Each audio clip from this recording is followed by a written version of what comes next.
نزل معانا حزم جديدة، فتعالى اقول لك افضل مدرب تقدر تجيبه، وكمان هقول لك ازاي تقدر تجيب ال10 فتحات الباقيين وتخلص المهمات وتجيب اللاعب اللي انت عاوزه. في الاول تعالى اشرح لك مهمات الاسبوع الثالث عشان تقدر تخلصها وتستلم باقي الفتحات، وبعد كده ندخل اقول لك مين افضل مدرب تقدر تجيبه. بالنسبة للمهمات زي ما انتم شايفين انا قدرت اخلصها كلها من عادة مهمتين، فتعالى اقول لك ازاي تقدر تخلصهم بكل سهولة. اول حاجة هتدخل على ايفنت التاور من هنا، هتضغط هنا وتدخل هنا، هتلعب ماتشين في الايفنت ده، تخلص ماتشين في الايفنت ده تمام، ولازم تفوزهم. وبعد كده هتدخل على ماتشات السكيل اب اللي هي دي، هتلعب هنا حوالي 9 ماتشات، هنا 9 ماتشات غير الماتشين تمام، ولازم طبعا تجيب الجون الذهبي. وكمان هتدخل تلعب في الديفيجن، هتلعب في الديفيجن 3 ماتشات، او تلعب في اي حاجة من الاونلاين دول 3 ماتشات ولازم تفوزهم. بكده هتكون انت خلصت المهمات.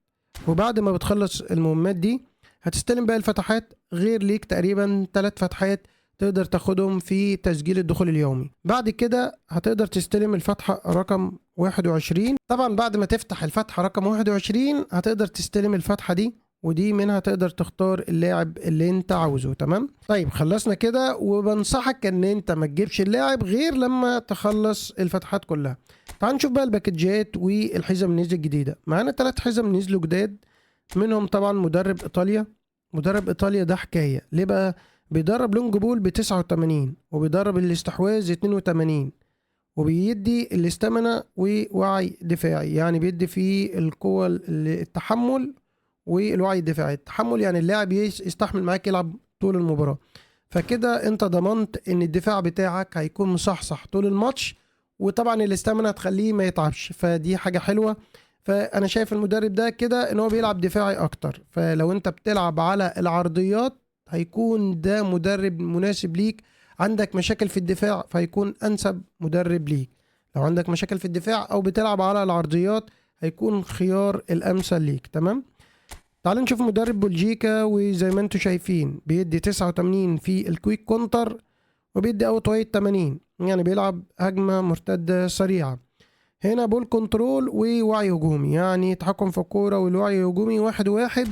فهنا انا شايف المدرب ده للناس اللي بتلعب على المراوغات هيكون كويس جدا معاه، لكن الناس اللي بتلعب لعبة لمسة واحدة سريعة فمدرب مانشستر كان الافضل، بيدي سرعة ووعي هجومي.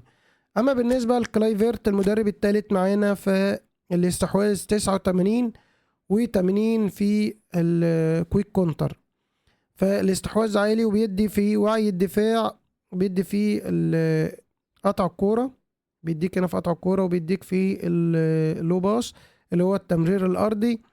فانا شايفه هو بيحسن الدفاع مع التمرير الارضي، فمش شايفه يعني انه هيكون هجومي اكتر، هيكون مايل للدفاع شوية، بيحسنوا موضوع الدفاع شوية في الحزم دي. فمن رأيي لو انت بتفكر عاوز مدرب استحواذ ومدافع قريب لريكارد، ده تحس ان انت بتلعب بريكارد. كلايفرت عامل زي ريكارد. بالنسبة لإيطاليا قلنا تعمله تختار انت، وده تختار انت تمام. طيب هنشوف ايه الجديد برضو تاني. معانا نسخة البليدز للمرة التانية للسن. طبعا النسخة دي هتكون المفروض انها افضل من الاولى عشان دبل بوستر تمام، فالنسخة دي هتكون طاقتها كويسة جدا وافضل. معانا كمان لاعب معاه فورتريس، ومعاه كمان لاعب معاه المراوغة، مهارة المراوغة. ده باكج طبعا لكاس اسيا.